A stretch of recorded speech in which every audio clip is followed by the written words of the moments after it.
Okay. Good afternoon, everyone. Good afternoon, entrepreneurs from across the 54 African countries. Our 2024 TEF selected participants. My name is Adora Okoli. I am the Programs Executive with the Tony Elimelu Foundation. With me on the call is our proficient French translator, Coco Rollins, and we have Miss Adesimbo Bello Ukiri. We are honored to have her facilitate our session today on leveraging data for your business. So I'll just give a few bio or a short bio about Ms. Adesimbo Okiri. So Ms. Adesimbo Okiri is the pioneer managing director and CEO of Avon Healthcare Limited, spearheading its evolution from a startup in 2012 into the leading Nigeria health management organization it is today. She's a trained lawyer. She holds an LLB from Obafemi Awolowo University and is a Sloan Fellow of London Business School, where she obtained an MSc in Management, Leadership, and Strategy. She leads Avon's drive to empower Nigerians to live healthier, fuller lives in her quest to provide all across all walks of life with access to high quality healthcare. Adesimbo has built Avon HMO into a leading and trusted healthcare brand with a provider network covering towns and cities in all 30 states and additional international coverage in Europe, USA, and Asia. She's a pioneer member of the Tony Elumelu Foundation's Technology and Data Committee and is on the faculty of UBA Academy for the CEO Induction Program, where she designs and delivers training on data awareness and analytics as part of the CEO Toolkit. She also sits on the advisory board of HH Academy and delivers training on diverse business management topics to incoming and existing staff across all cadres. I encourage everyone to prepare with a notepad and pen, and to listen attentively as today's session promises invaluable insights applicable to your businesses. Thank you so much, Simbo, for facilitating this session for us. And Boko, please go ahead to translate, then we can take on from there. Bonjour et bienvenue une fois de plus à cette session de Masterclass qui va vous entretenir sur l'exploitation des données pour la gestion de l'entreprise. Donc, avec nous aujourd'hui, nous avons Madame Simbo. Madame Simbo qui est la première directrice générale de Avom. Avom, c'est l'une des entreprises du groupe Ria Holding et elle est avocate de formation. Elle est parmi les membres, les personnes ressources de la Fondation Denis Lemelu dans le comité portant sur la technologie et les données. Elle a une formation d'avocate dans elle a eu à faire plusieurs universités et a une forte expérience dans le domaine de la santé au Nigeria, où elle intervient pratiquement comme une influenceuse et porte un plaidoyer sur la santé des masses. Donc, merci encore une fois de plus d'être avec nous pour cette session. Over to you. Thank you so much, and it's a pleasure to be with you all today. I'm going to dive right into it. As you can tell from the bio that's been read about me, my background is not in technology. My background is not in data science. I'm a lawyer turned business manager. So my background, is probably similar to many of your backgrounds. Nobody is born being a business manager. It's something that we tend to find ourselves in by virtue of the interests that we have. So I'm going to speak to you the way a layman understands data and the way a layman that is not an IT expert or a data expert has been able to use data to drive business growth, business strategy, and to achieve excellent results. And I'm going to be sharing with you how you can also use the power of data to drive success for your businesses. Now, if we go right into it, I'll let you know that, in trying to leverage data, it's like, the way I would describe it is, if you don't use data at all in business, you are going to be lost. Some of the decisions you make will be hit or miss. But when you use data, you are able to drive success in a sustainable manner over a long period. And I'll tell you why as we go down the route of this presentation. So there are 6 parts to what I'm going to be sharing with you today. The first is I'm going to help you to understand why it's important for you to use data in taking decisions that affect your company. The second is I'll also share with you what I know to be the key sources of data that can give you business insights, that can help you to know what's going on in your business, how to grow your business, which market segments to face, what to do about your supply chain. Data sources are everywhere, but we have to recognize them from the get-go. Then I'll share my thoughts also on some data analytic tools, the really, really simple ones that every business can use, and then how you can use data to personalize customer experience. Data security is important. In this day, you know, everybody says now that data is king. But, you know, using data in a manner that is not ethical or without being aware of the security implications and of the kind of regulatory environment that surrounds the use of data is very risk prone. It leads businesses to make costly mistakes sometimes.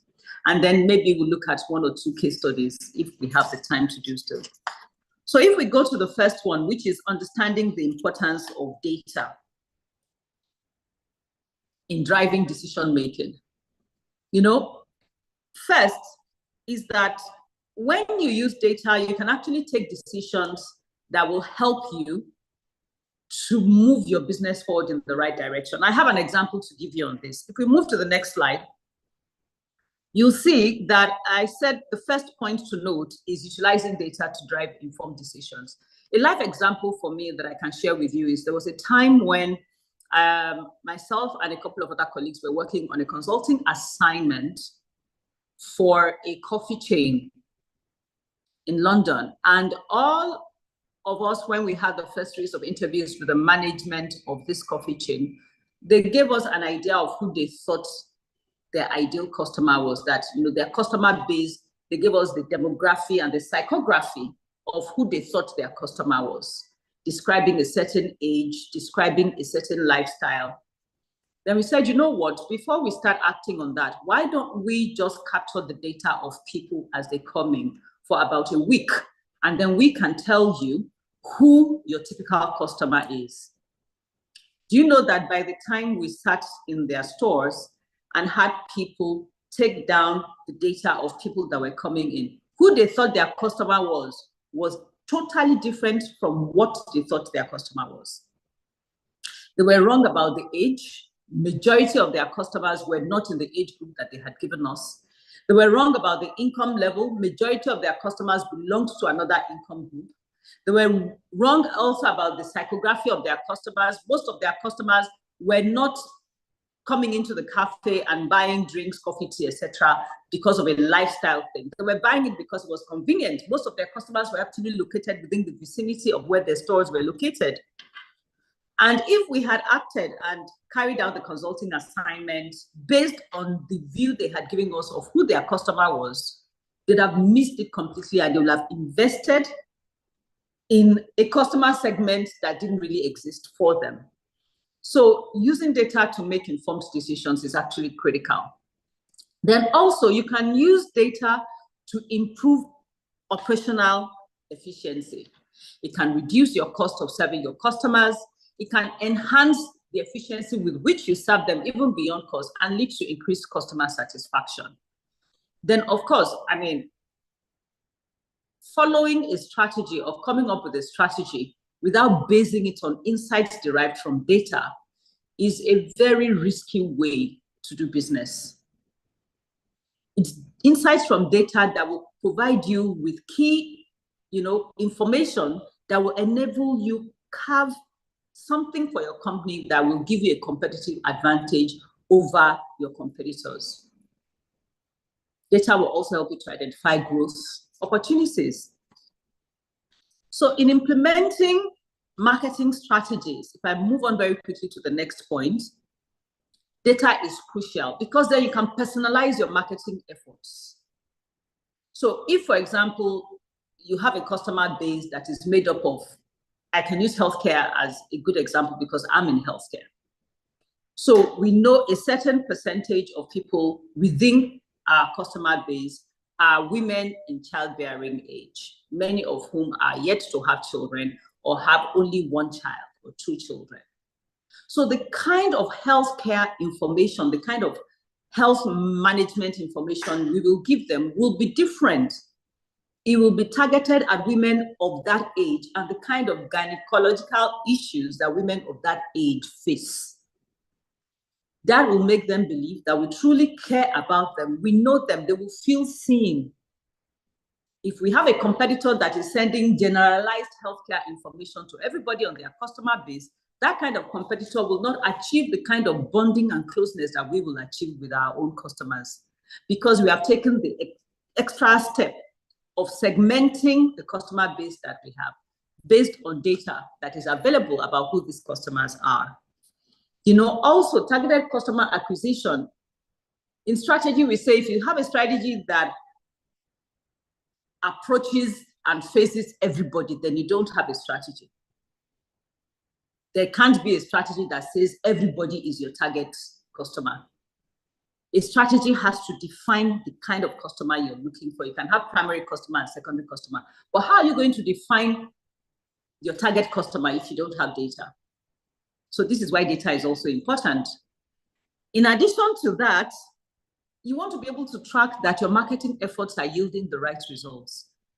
Is the data you are able to collect about how much you are spending on marketing, what areas are you spending the money on, and what was the effect of marketing on your sales in the areas where you have spent money on? All that data, when you gather it, it will show you which marketing effort is more cost efficient for you, is really the better return for your money.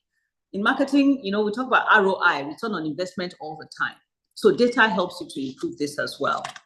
If I move on to the next, if, as some of you are also in the kind of business that uses equipment a lot.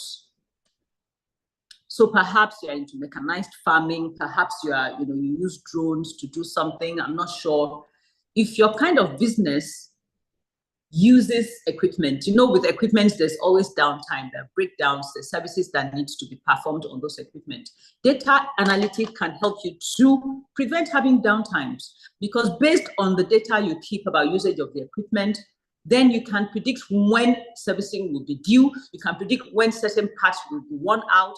You know, if you don't keep data of your business activities, you won't be able to carry out the analytics that will help you to, you know, have predictive maintenance as part of what you do as a company. I'd also talked about streamlining your supply chain. Nobody needs to have, okay, I think I might need to slow down. Do I pause after each slide, or I pause after each point so that we can have the translator also translate into French? Slide mark, thank you. Okay, then let me pause here, because even though I'm on another slide now, I'll just finish this, and I'm talking about optimizing business operations with data analytics. I've talked about streamlining the supply chain, because no company wants to have a large amount of stock in the warehouse that they are still going to use, because every time you have stock sitting down or raw material sitting down in your warehouse, you have tied down your money. But with good data analytics, you can predict just how much you need, and you can do a supply chain management that is very, very cost effective. I've talked also about customer service insights. You know, data will help you to delight your customers better. So let me pause here. OK, thank you. Donc, notre oratrice a commencé par nous signaler qu'elle est avocate de formation. Elle ne s'est pas formée dans les technologies ni les données, mais c'est la pratique et le professionnalisme qui l'a amené à avoir une certaine maîtrise des données. Donc, pour aujourd'hui, nous allons nous entretenir sur 6 points principalement. La première chose, c'est qu'à l'issue de cette formation, vous allez être capable de comprendre l'importance de l'analyse des données pour pouvoir prendre des décisions. En deuxième position, ça sera l'identification des données clés et surtout les sources de ces données pour votre business. La troisième chose sur laquelle on va s'entretenir sera la mise en œuvre des outils d'analyse de données et surtout des techniques. On va les partager avec vous. Ensuite, on va vous indiquer comment utiliser ces données pour personnaliser l'expérience client avant d'aborder les questions de sécurité et d'éthique. et puis on finira par 1 ou 2 études de cas. Donc, pour ce qui est du premier point, c'est-à-dire comprendre l'importance de l'analyse des données dans la prise de décision. Donc, cette importance, nous allons l'aborder à travers l'importance dans la prise de décision, qui signifie que vous devez pouvoir utiliser les données pour pouvoir prendre des décisions. Donc, pour cela, elle a pris un exemple, l'exemple d'une entreprise à Londres où on devait les recruter, où on les a recrutés pour pouvoir faire des opérations. Et tout ce qu'on leur avait donné comme élément ou caractéristique de la cible s'est avéré erroné quand ils ont implémenté pendant 1 semaine l'enregistrement des données des clients qui entraient dans le magasin. Comme pour dire, c'est important dans un premier temps de collecter les données réelles, les analyser pour la suite. Deuxième chose dans la prise de décision, c'est que les informations permettent, lorsqu'on les analyse, d'optimiser les process, de réduire les coûts et surtout d'améliorer les coûts opérationnels du fonctionnement de l'entreprise. La troisième chose dans l'importance des données, c'est que ça permet d'améliorer globalement la stratégie de l'entreprise en donnant un certain nombre d'avantages pour pouvoir faire face à la concurrence et surtout identifier les différents pôles de croissance et les opportunités. Donc, la prochaine chose dans l'importance, c'est l'implémentation sur le plan marketing et sur le plan des stratégies marketing. Donc, ici, il est question pour vous d'analyser les données pour pouvoir les personnaliser et les adapter à chaque cible. Elle prend beaucoup d'exemples sur lesquels je ne vais pas revenir, en indiquant surtout que vous devez pouvoir analyser exactement, comprendre exactement qui sont vos clients, prendre les données, les analyser afin d'adapter la stratégie marketing par rapport à chaque type de client. Vous devez être capable de prendre ces données-là, les segmenter et de customiser type de client par type de client.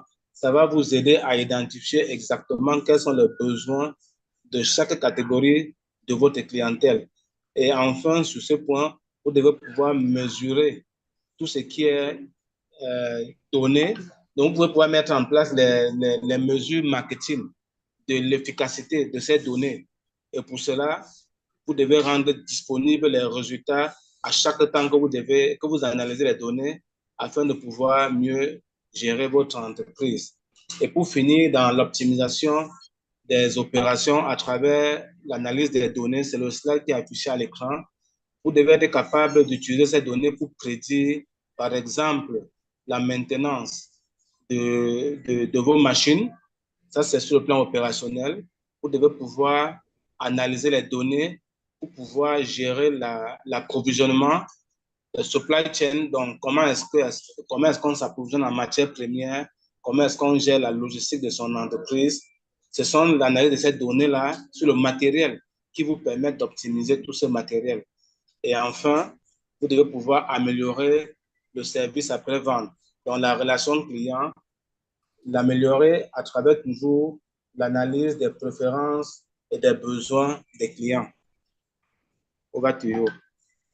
Thank you. So we've talked about how you can use data to improve your business by knowing your customers better and by also improving the efficiency of your operations and by also improving managing the cost of your operations better. Now, I'm going to talk to the sources of data in a company's operations.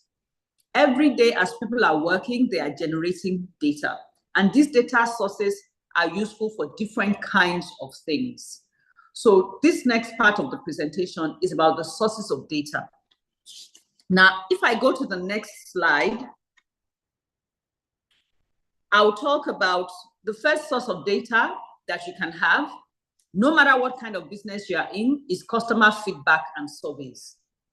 You can get this in very simple ways, either through text, through questionnaires that can be by email. Try not to make them too laborious or hard. Customer surveys and customer feedback can give you excellent insight that will help you to make the right decision. Also, market research and industry reports also give you a good source of data, especially about competition and about your operating environment. Because, you know, there's some data that you can generate as a company, either from your operations and your customers, but that is not enough for you to really have a robust data analytic function or ability that will give you insights that will really make your business more competitive and make it more successful beyond its peers. You need to layer your own company data on industry data and environmental data. That is why market research and industry reports are so good. Then the another thing that is useful for you, and everybody also will have this, is sales and performance data. It helps you to know which products are selling, at what price point are they best selling, which products are selling through which channels, which sales channels are proving to be more effective for you, how much is this sales channel costing you, what are the trends you are seeing over a period. As some of your goods or services cyclical, do they tend to go up at certain times and then come down at certain times? Are some areas of the geography you are selling to, are they also showing a preference for a particular type of channel or a particular type of product or a particular type of service? So this is why sales and performance data is very, very important. So I'll pause here for the translation. Donc, le deuxième point que nous allons aborder, c'est l'identification des sources de données pour pouvoir gérer votre entreprise. Donc, on va aborder 3 sous-points. Déjà, la compréhension et l'importance de ces sources de données. Après, l'utilisation stratégique de ces données. Et enfin, la mise en œuvre et la culture des données. Donc, pour ce qui concerne la compréhension de l'importance des sources de données, les sources de données sont importantes et nous devons les acquérir à travers, par exemple, les retours que nous avons des clients. Ça peut être des feedbacks, ça peut être à travers des questionnaires ou des emails qu'on envoie aux gens. Lorsqu'ils répondent, nous avons un certain nombre de données qu'on peut analyser pour pouvoir optimiser notre gestion. La deuxième source, c'est les études de marché ou bien les études sectorielles. Donc, c'est un ensemble d'informations que nous avons et qu'on peut avoir dans notre environnement qui nous donne les comportements de la clientèle, qui nous donne les tendances de marché, qui nous donne surtout beaucoup d'informations sur la clientèle. Et la troisième source, elle est interne. C'est-à-dire, nous pouvons prendre la documentation interne, les analyser pour pouvoir optimiser la performance de l'entreprise. Et pour cela, nous n'avons qu'à prendre les différents documents qui circulent au sein de l'entreprise. On les enregistre, par exemple, dans des tableaux et on optimise pour pouvoir avoir des données qui vont servir pour l'analyse. Over to you. Thank you. So if we move on to the next slide, these are also very good sources of data, and they help in various ways. In the day of today, any business, whether you're selling products or you're selling services, should have a social media presence and have a website. The world is digital now, after all. Analyzing the data that is generated by activity on the social media handles and the website can also give you good insights. Good insights as to customer behavior, what kind of material you are posting that is getting them engaged. You can begin to sense who they are, what they like. And, you know, you can now tailor your marketing strategies, also maybe your products, to suit what you are seeing of your customers. Another important source of data is financial and operational data. At the end of the day, everything we do in business translates to money. It's either we are spending money or we are receiving money. When we receive more than what we spend, then we make a profit. If we don't receive, and it can be cash or it can be payable, right? Because, I mean, it's not every time that we receive payments immediately in cash. Sometimes we have people who owe us. That's why we have, you know, receivables in business. But what looking at your financial data and layering that on your operational data and all the other data sources you have will do for you is that it will help you to identify how better you can be cost efficient. It will also help you to look at things like your cost of capital. It will also help you to look at things like how to improve things like your spontaneous financing. It will help you to improve on operational efficiency as well. It will help you to make the right financial decisions for your future growth. So you will have an idea about how your company's operations is also growing and what kind of capital or working capital needs, or maybe even, you know, capital expenditure needs you'll need to make in the coming years, and then be able to plan for it. The final source of data, I will say, is your supply chain and logistics data. I kind of spoke to this earlier. You know, when you have data even about the capacity of your suppliers, if you're someone that relies on raw materials for suppliers, then it will help you to plan better. It will help you to know how many more suppliers you need to get, the rate at which you are also consuming the raw materials, everything, you know, and logistics, not to forget how long it takes for you to deliver your goods. So, you know, if there are goods that have a shelf life, what shelf life they need to have, you know, should you invest in making your goods having a longer shelf life, for instance, because maybe there is a big market, but that market geographically is a bit farther away from you, and the current shelf life of your products might not extend to the kind of time it will take for you to reach that market, then perhaps you invest in the product in a manner that can give it a longer shelf life. I'm just giving examples here that when you record, accumulate, and analyze data, it improves every aspect of your business. And these are the data sources that help you to have a very robust data set that can drive your business forward. Over to you. Nous pouvons aussi avoir les données qu'on utilise pour la prise de décisions stratégiques. Ça peut par exemple être les données qui viennent des médias sociaux, donc des réseaux sociaux, parce que comme vous le savez, les réseaux sociaux nous donnent généralement des analyses, des analytics comme on appelle. Et tout ça permet de pouvoir comprendre des croyances, des préférences des clients, et c'est bien ciblé. Nous avons aussi les données financières et opérationnelles. Tout ce qui vous fait sortir de l'argent ou qui fait rentrer de l'argent, quand vous les enregistrez, ce sont d'importantes sources de données opérationnelles. On a aussi tout ce qui est lié à la chaîne d'approvisionnement. Donc, quand vous enregistrez ces données-là, ce sont des éléments importants qui peuvent vous permettre de mieux avoir, qui peuvent vous permettre de mieux optimiser la gestion de vos données. Over to you. Thank you. So the last set of data I'm going to speak to has to do with, firstly, your own employees. I know in the early stages of business, there might not be so many of them. There might be a mixture of full-time employees, part-time employees, contract employees. By the end of the day, culture is so important that it is best that you start gathering data even from your employees. The data you can gather from employees is feedback about how the company is doing, what they are perceiving about the company culture, but also data on their performance. I'll give a very typical example. So in my business, we are hiring quite a large number of contract staff as sales agents. We've been gathering data now on, out of every 100 we give offers to, maybe 80 to 85 will accept those offers.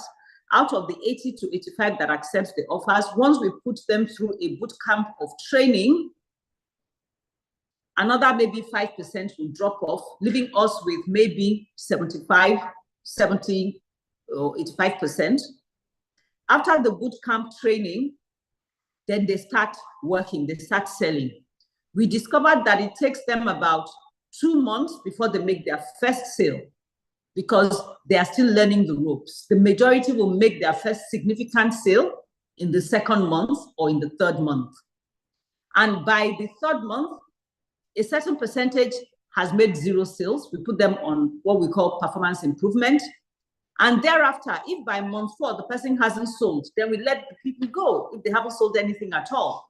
So the data we have collected now has helped us to realize that if we want X number of people selling, we need to interview, or we need to give offer letters to Y number, because now it can be mathematically derived. Because we have gathered this data on how we are employing them and how they are performing over a space of about 6 months now. So we are able to predict with accuracy how many offer letters we need to give out for us to have a certain number of selling agents by a certain month. That's the power of data for you. That is something that businesses can start doing from the get-go in order to be able to predict their performance and also safeguard and ensure their performance. There's also data that can be gathered around emerging technology and innovative use of data, depending on the industry that you're in and how mature your company is or your sector is. This might not be so relevant to you here, but for some of you, there are industries that are very technology dependent and data dependent. This is crucial. I move on to the last one, which is environmental and sustainability data. In the world of today, sustainability and the good of the environment are hot topics. Every business has to be aware of how its operations is impacting the environment and how it is either contributing to and enhancing sustainability or how it is eroding and having a negative effect on sustainability. This kind of data will help to prevent a lot of headache in the future. Over to you.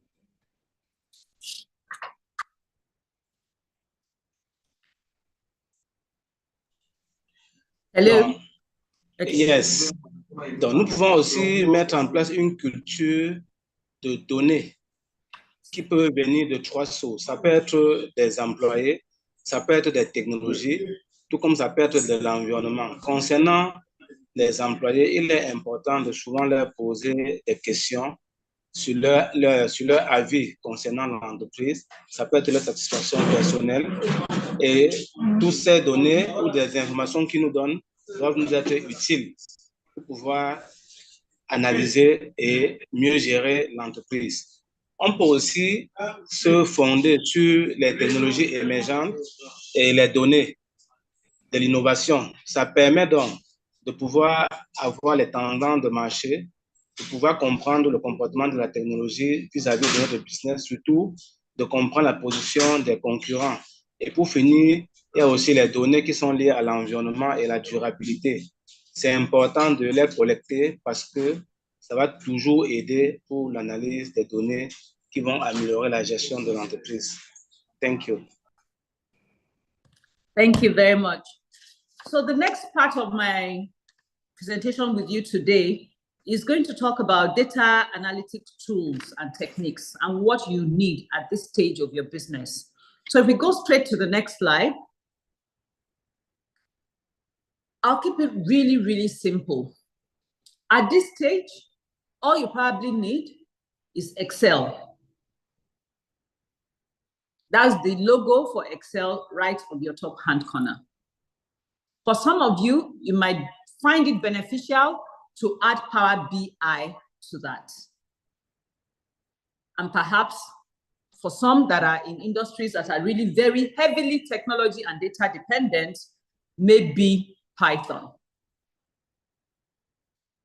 All of these tools will help you to achieve data visualization in a way that is impactful. Even with just everyday Excel, you can have charts, graphs, dashboards created that will show you patterns, trends, and from which you'll be able to derive insights. You can analyze it, with Excel, it's like a prism. You can also look at the same data through different perspectives. You can cut and slice your data any way that you want. Later on, as your data set grows larger, and as you begin to get more sophisticated in the use of data, then you have advanced analytic techniques. This, you need Python and other things, other tools to do this. You can start doing what we call predictive analytics, and you can start developing machine learning algorithms. For some of you, you're already in the business that requires for you to do this, for you to use algorithms, or you're in the business of developing this kind of tools for other businesses to use. What I can tell you, and the most important takeaway I want you to have from this slide is, one, Excel is your friend, and it is sufficient for very early businesses more than 90% of the time.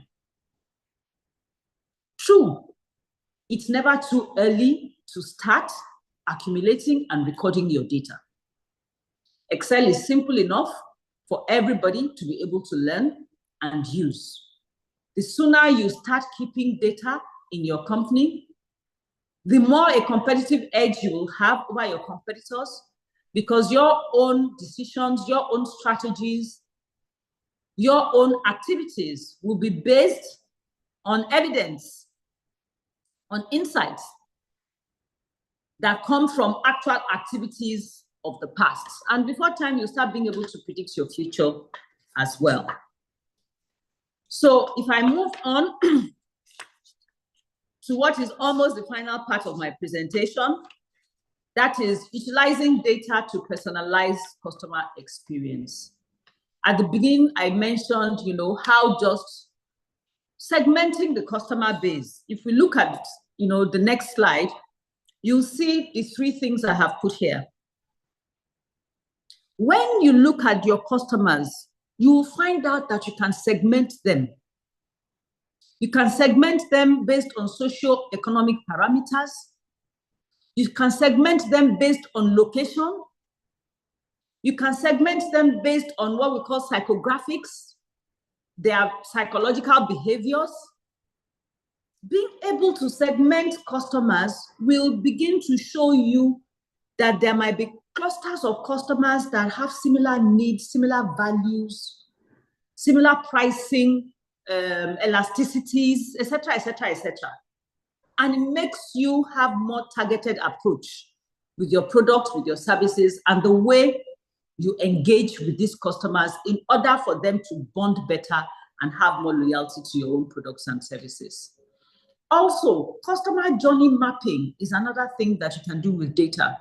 So when you understand the customer journey, all the steps that the customer takes in order to use and interact with your product, you begin to understand where pain points are, and then you can direct resources towards resolving that pain point. If you don't gather data along the customer journey, you won't understand where there might be bottlenecks and where the highest or the most painful points are for your customer. But once you do, then you can tailor your improvements to the areas that will have the most impact. Again, we've talked about personalized marketing. When you segment your customer, then you can personalize what you do to them and what you do for them. You can personalize the way in which you engage with them, the way in which you begin to elicit emotional connection to your brand. With that, I've come to the end of the part of the presentation that talks about how you use data to drive successful businesses and to remain competitive now and in the future. I'm now going to talk about a very important aspect of data in business, of leveraging data for business, and it is data security and data privacy. In the world of today, data has become very pervasive. Even the larger companies collect all our data when we are unaware of it.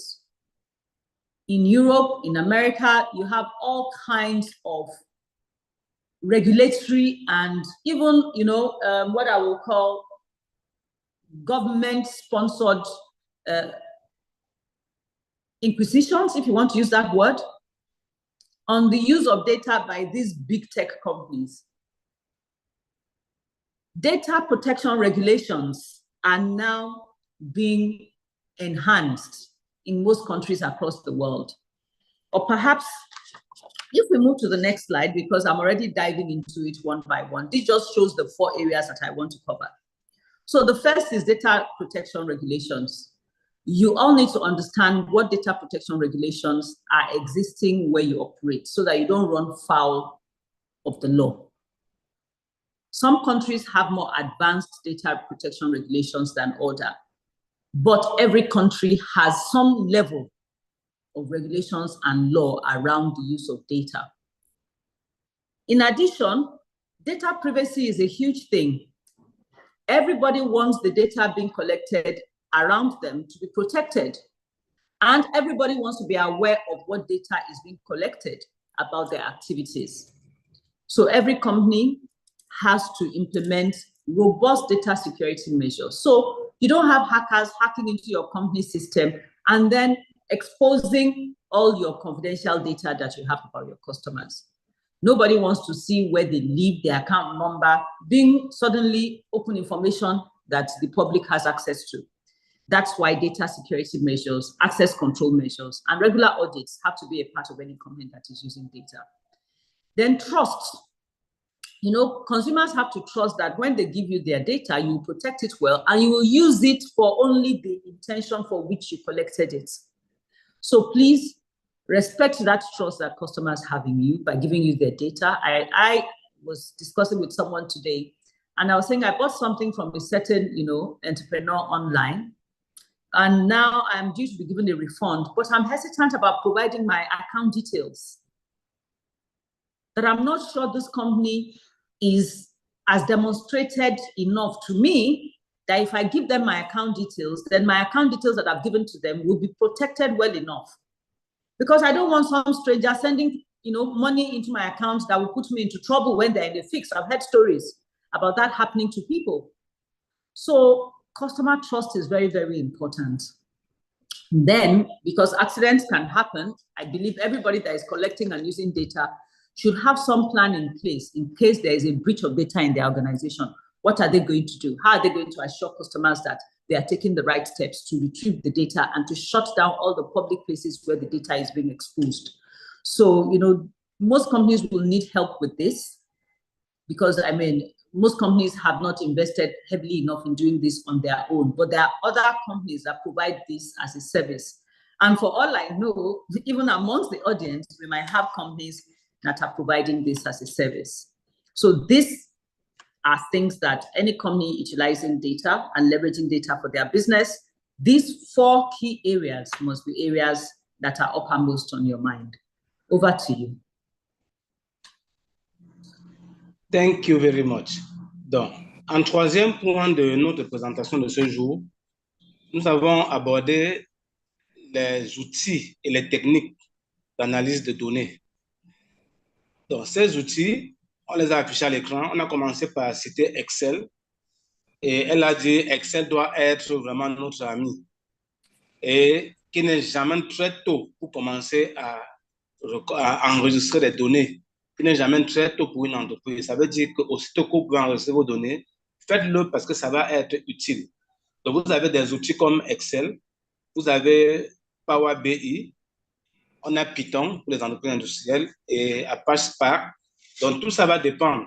Il est question pour vous d'analyser, d'utiliser ces outils pour pouvoir analyser les données afin de pouvoir prendre de très bonnes décisions de gestion. Donc, en quatrième position, on a vu comment est-ce que l'utilisation des données personnalisées des clients peuvent augmenter l'expérience client. Par exemple, il est question de segmenter vos clients, il est question de personnaliser le marketing par rapport à chaque segment des clients et surtout d'avoir un œil bien clair sur le parcours de chaque client. La personnalisation de la clientèle, la segmentation de la clientèle permet donc d'avoir les préférences, la démographie et les croyances de chaque catégorie de clients, ce qui va permettre de déterminer le parcours de chaque type de client et surtout d'avoir des messages, des offres et tout ce qui est communication client bien orienté à chaque catégorie et qu'il n'y ait pas de confusion. Pour ce qui est du point 5, qui est la sécurité et l'aspect privé des données, donc on a abordé 4 sous-points. La protection des données, qui est très régulée dans le monde entier. Les gouvernements essayent d'y travailler et les techniques s'améliorent, les pratiques s'améliorent aussi. On a aussi les bonnes pratiques qui permettent d'avoir accès aux données quand vous les voulez, surtout de savoir les sauvegarder et d'auditer votre système de sauvegarde des données à chaque temps pour faire face à tout ce qui peut être manque de sécurité. Donc, troisième point, c'est surtout la confiance que les clients doivent avoir en toute entreprise, pour ne pas dire en votre entreprise, que lorsque ils vous donnent leurs données privées, vous n'allez pas en abuser. Et surtout, pour finir, il est important de savoir utiliser ces données en sécurité, de ne pas les donner à n'importe qui. Et même vos propres données, quand vous les donnez à un individu, il faut avoir peur parce que cette personne, elle a pris le cas d'un virement bancaire. Si quelqu'un, par exemple, votre compte bancaire, et qu'il vous vide de l'argent, ça peut vous créer plus de problèmes que vous ne puissiez l'imaginer. OK, over to you. Thank you. With that, honestly, I'm at the end of the presentation. I just want to discuss a couple of case studies. Two, I won't go into all four of them. I'll take the two most popular ones, Netflix and Uber. Those are two companies that are using data analytics so effectively in a way that all of us can relate with, right? So Netflix, because it gathers data on what I watch, what I don't watch till the end, what I like. When I say like, I hit the like button. On that basis, it starts recognizing, and it starts recognizing what I like and shows me more of what I like and less of what I don't like. So they collect so much data about us that they are able to predict what we like and send us personalized emails. And that is a contributing factor to the global success of Netflix today. Uber does exactly the same thing. We all know Uber is purely a technology company and utilizes data so well. Who hasn't been what I call a victim of Uber during high traffic times? Uber knows which parts of town have high traffic, which parts don't have high traffic, at what time. And then, their pricing is extremely dynamic. What enables them to have such dynamic pricing is the data they collect across cities, across countries, in all locations. They're able to faster resolve customer issues. These are two companies that I feel that, they've really, really used data analytics effectively to drive the success that they're experiencing today. If we move to what I would call the failure stories on the next slide, and I'm sure none of us will become a failure story because we're going to take data very seriously. I will just use Yahoo and Sony Walkman. There was a time Yahoo was the giant. Everybody's email address was a Yahoo email address. They were before Google, they were before many of all, the tech giants that we talk about today. But they did not utilize data. They did not focus on consumer trends. They did not innovate on the user experience. Google came and wiped them with the floor, or wiped the floor with them. And that's why all of us now, Google is even the name for search. Can you Google this? Can you Google that? What we mean is, can you search for this? Can you search for that? But it shows you the success that Google has been able to achieve. Sony Walkman is another one. There was a time when we were growing up, they were the great innovators because, the world moved from having music on turntables and in these large appliances to being able to listen to music on the go with headphones and with something that was just a little bit larger than what, the average big-sized phone is. And at that time, we thought it was the best thing ever. But iPod came. And with iPod, they were kicked out. If they had used data more effectively and they could see the trend in technology, they could see the trend going, where consumers' consumption of music was going, they wouldn't have died the way that they did. So with these examples, I hope that you've all been convinced that data analytics is something that is important for your business, and that from get-go, no matter how small a company is, certainly can start having a data-driven culture from the beginning. Using simple tools like Excel, we can gather data around our customers, we can gather data around our own operations, we can gather data around our suppliers and what they're supplying to us. We can gather data from our staff, we can gather data across our environment and competition as well, from industry reports and the like. And we know how to take data seriously by ensuring that we obey the laws that govern data in the countries where we operate. We also take the steps to encrypt our own data to put some protection around what we do with data. we don't misplace the trust customers have in us when they give us our data by being transparent and letting them know what we're going to use their data for and not using it or selling their data. And then we, as soon as we can, find information, what I will call technology security experts who can work with us in case there is a data breach. So with that, I yield the floor over to you. Thank you very much. Donc, nous allons finir par des exemples. D'abord, 2 success stories et 2 histoires d'échecs. On va donc commencer par le cas de Netflix, qui est un success story. Donc, Netflix, par exemple, c'est une entreprise qui est aujourd'hui, vraiment, elle a le vent en poupe. Et Netflix utilise beaucoup l'analyse des données qu'elle collecte pour pouvoir vous envoyer ce que vous aimez. Donc, Netflix, généralement, analyse ce que vous aimez voir comme film et a tendance à vous les proposer. Donc, du coup, ils vont vous envoyer régulièrement comme proposition de films, le type de film que vous aimez. Et de moins en moins, ce que vous n'aimez pas. C'est la même chose pour Uber, qui utilise la même technique. Uber analyse les données et généralement, ils savent où il y a embouteillage et où il n'y a pas embouteillage. Ce qui fait qu'ils proposent leur stratégie de prix tient compte de cette fluidité de trafic. Donc, voilà 2 entreprises qui savent bien utiliser les données pour pouvoir adapter leur offre sur le marché. Donc, pour ce qui est des échecs, on a Yahoo et Sony Walkman. Yahoo, nous le savons, à une époque, tout le monde avait une adresse Yahoo. Mais du jour au lendemain, aujourd'hui, c'est plus les adresses Google.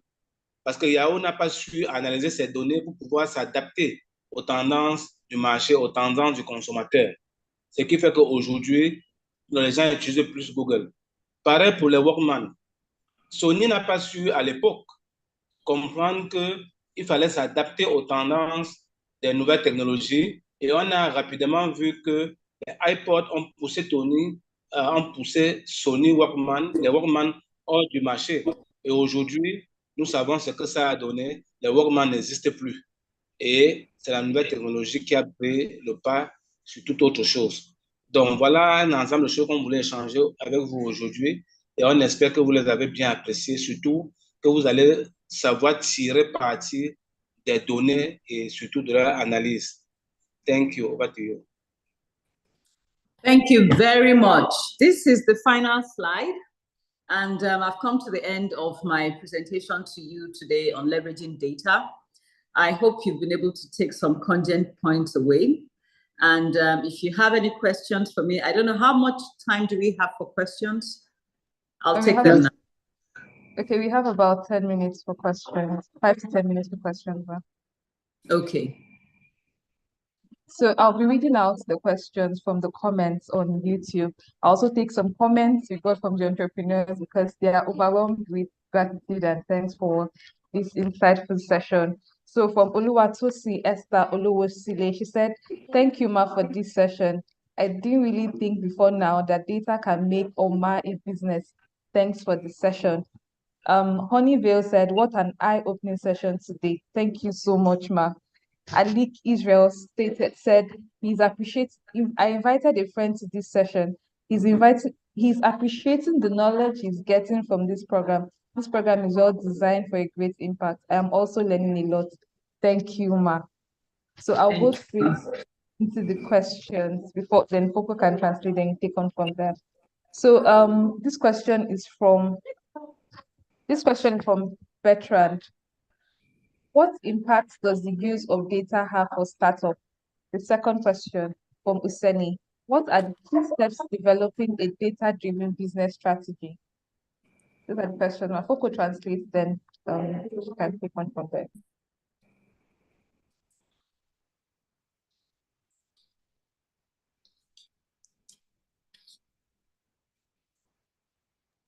Nous avons eu quelques commentaires de personnes qui appréciaient la formation qui a été faite sans la noter. Maintenant, il y a 2 personnes qui ont posé la question: quel est l'impact de l'analyse des données pour une startup? Et surtout, comme deuxième question, qu'est-ce que l'analyse des données peut faire pour qu'on puisse améliorer les stratégies d'entreprise?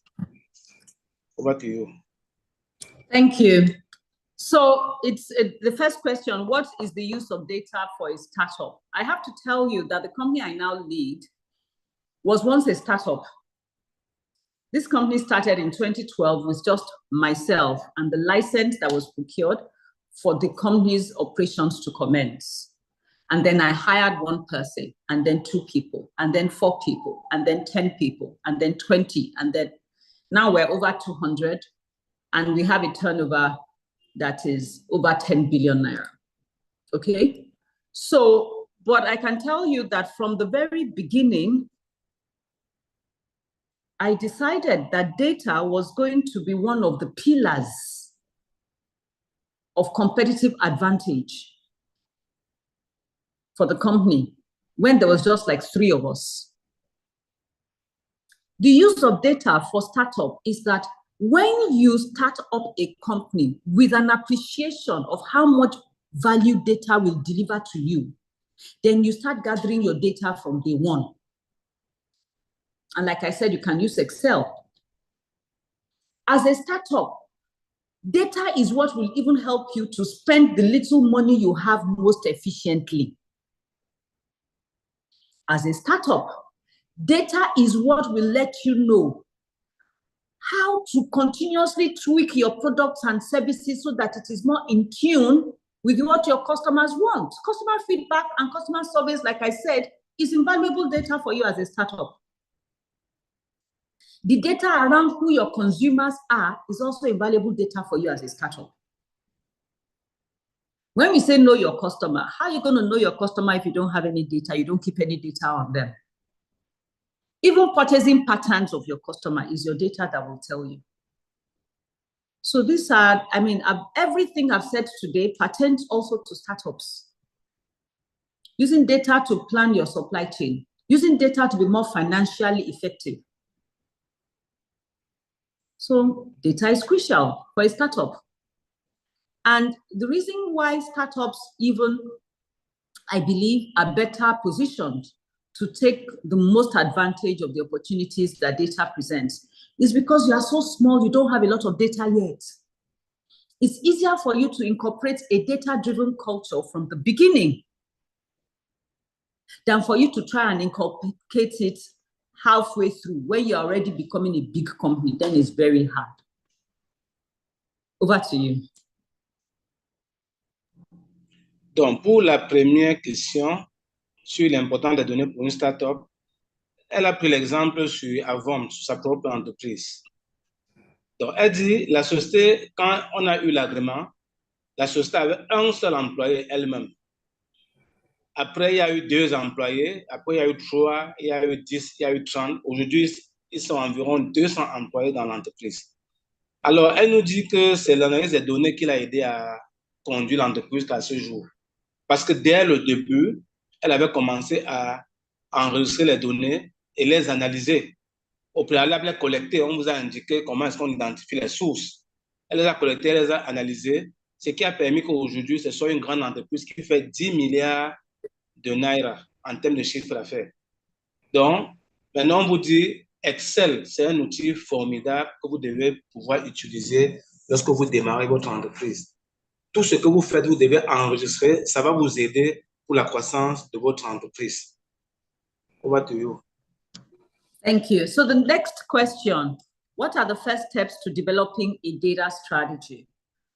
The great thing is in this presentation today, I've taken you through all the usual data sources any company will have and what it can use that data to do. So first, identify what we call, that exercise is normally called data discovery. What are the data that your business is generating? What data can you actually keep? Then I also told you how you can use that data. Decide which, in order of priority, which area of using data to leverage your business do you want to focus on first? Given the kind of industry you are in, the kind of competitors that you have, the kind of future you envisage for your company, that is how you start having a data strategy. And then you have to have an idea also for the future.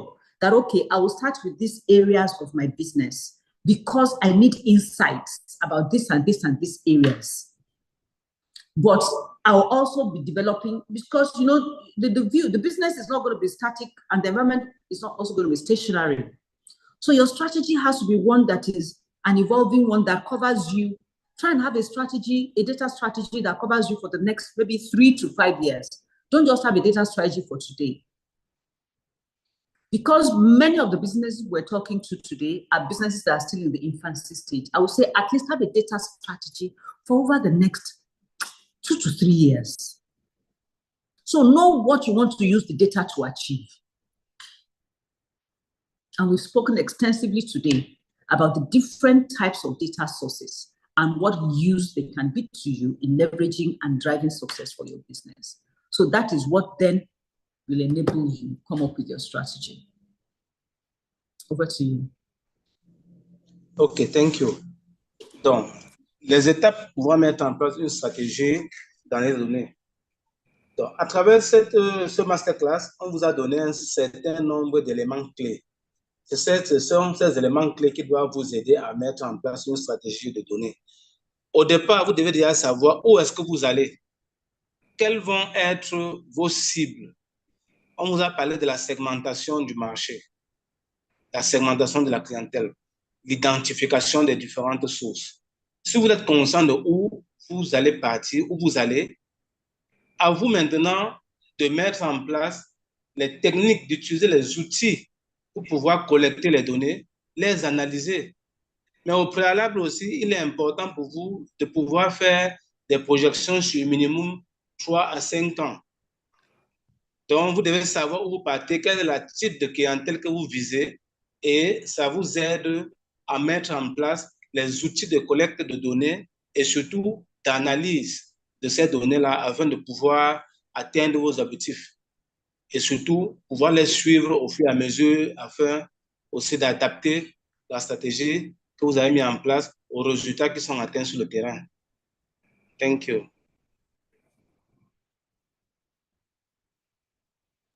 Okay, thank you so much, Foko. So we'll take the last question before we end the session. So this question is from Curious. He said, thank you so much, Ma, for this informative session. My question is, are there easy and simple techniques to collect data from customers? Because people are very reluctant giving out any information. Okay, this has a lot to do with the type of business you are in, because there are data that customers are giving you anyway. So for instance, you have data about the frequency of a customer's purchase. When you do deliveries, you have data about where the customer lives. So already over a period, you will have location-based sales data. The customer didn't give you, but you recorded it. So you will know how much sales is going to customers in a certain location over how much sales is going to customers in another location. You also, if you have multiple products, you'll also be able to see, for example, which of the products certain locations are buying more than which products other locations are buying. So that's data right there for you.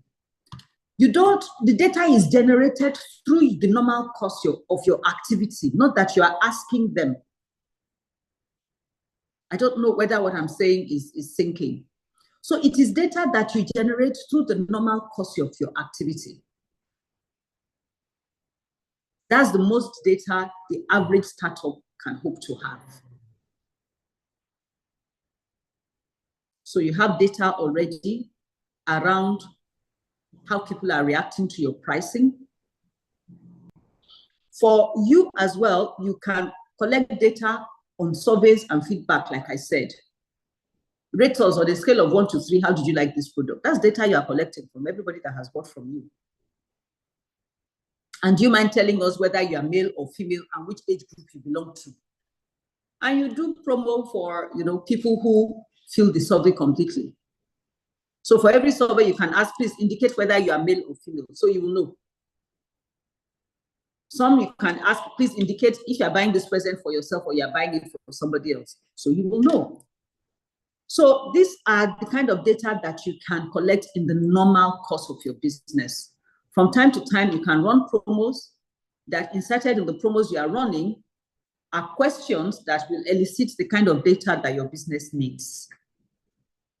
So far, you had decided in your own mind that you now want to collect a certain type of data, because there's no point collecting data that's not useful to you and that is not going to be data that occurs in the normal course of your business. But if you have mentally shifted to becoming a data-driven CEO, you will see the opportunity for collection of data everywhere you look around your company, around your operations, around your customers, around your suppliers. You'll see the opportunity for insights from those data as well. Over to you. Ok, donc la question se rapporte à la réticence qu'ont les consommateurs à pouvoir répondre aux questions. Alors, comment faire pour collecter? Donc, ce que vous devez savoir, c'est que le fonctionnement déjà ordinaire d'une entreprise vous donne un certain nombre d'informations. Il suffit juste pour vous de les enregistrer. Par exemple, la localisation géographique d'un client.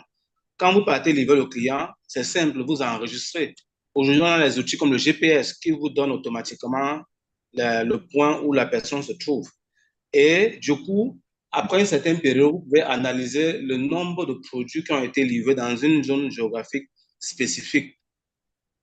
Et à la fin de ses propos, elle a précisé que si, par exemple, vous êtes un manager ou un leader orienté dans les données, ça sera simple pour vous.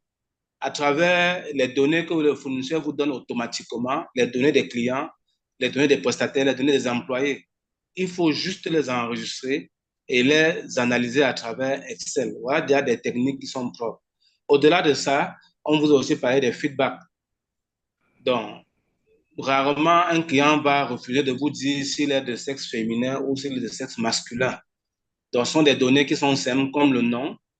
Quand vous faites des retours, quand vous demandez ce type d'informations en retour, les gens vous les donnent banalement et ça les habitue à répondre aussi à vos questions.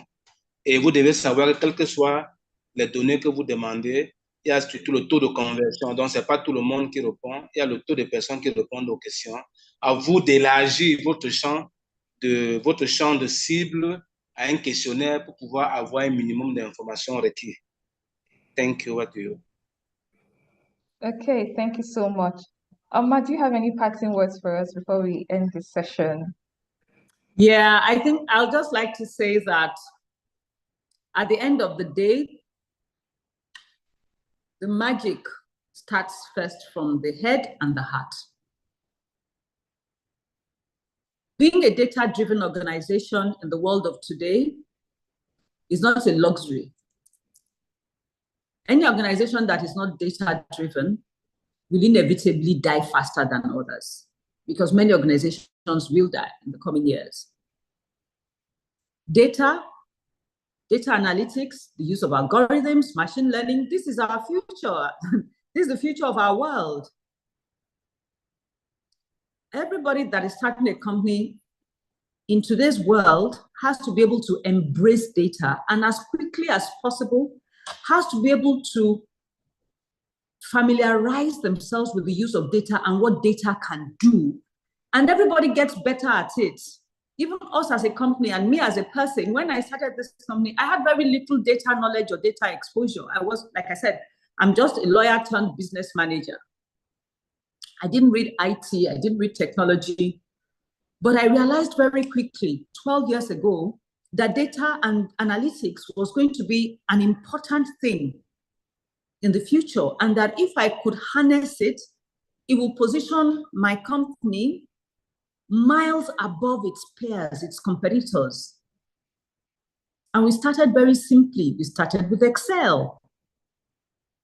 We didn't start using Power BI until maybe about 4 or 5 years ago. Now we use Power BI, we use Python, we've graduated, now we're trying to use machine learning as well. So, but if we didn't start 12 years ago, we wouldn't be where we are now. We started with simple Excel tables and analyzing, sorting, Excel tables. So all I ask is for you to also have a mental shift and a shift in your heart and your mind towards data. Embrace it, love it, dive deep into it, but start small. Start small. Excel tables and whatever data you can gather from your customers, your market, your suppliers. And over time, the more you use it, the more you get familiar with it, the more enraptured you will be by the kind of results that it will give you. And you won't be able to take a decision without data. That I promise you. Those are my parting words. Thank you. Thank you so much, Makoko. Go ahead. Comme mot de fin, vous devez commencer petit. Parce que, d'après son expérience, ils ont commencé avec Excel. Même si aujourd'hui, ils utilisent le machine learning et un certain nombre de technologies très avancées. Ils ont utilisé rien qu'Excel pendant au moins 5 ans pour faire les analyses de données et même les collectes de données. Dans Excel, vous avez les systèmes de tri, les systèmes de filtre qui vous donnent presque tout ce que vous voulez. Donc, elle précise bien que tout se passe dans la tête et dans le cœur. Vous devez aimer les données. Vous devez être un leader ou un manager orienté dans les données. Et quand vous avez ces données-là, vous devez avoir l'amour de les analyses parce que c'est ça qui va vous servir dans tout ce que vous allez faire pour pouvoir bien gérer votre entreprise. Ce sont les outils d'aujourd'hui, ce sont les technologies que vous devez utiliser. Donc, voilà ce qu'on pouvait dire aujourd'hui et on vous souhaite le meilleur pour la suite. Over to you. Thank you. Okay, thank you everyone for joining today's masterclass session on leveraging data for your business. I'm sure we all enjoyed it and took 1 or 2 lessons that would apply that we can apply to our business. As Mr. Desimbo Bello-Ukiri emphasized, having a data strategy for the next 2 to 3 years is crucial for your business success. Remember, you can start small by utilizing tools like Microsoft Excel. So for any issues relating to the program, we'll send an email and we'll also host an information session to address your concerns and your questions. So once again, thank you so much for participating. And we look forward to seeing you at our future masterclass sessions. Thank you, everyone, and bye. Thank you, everyone. Bye.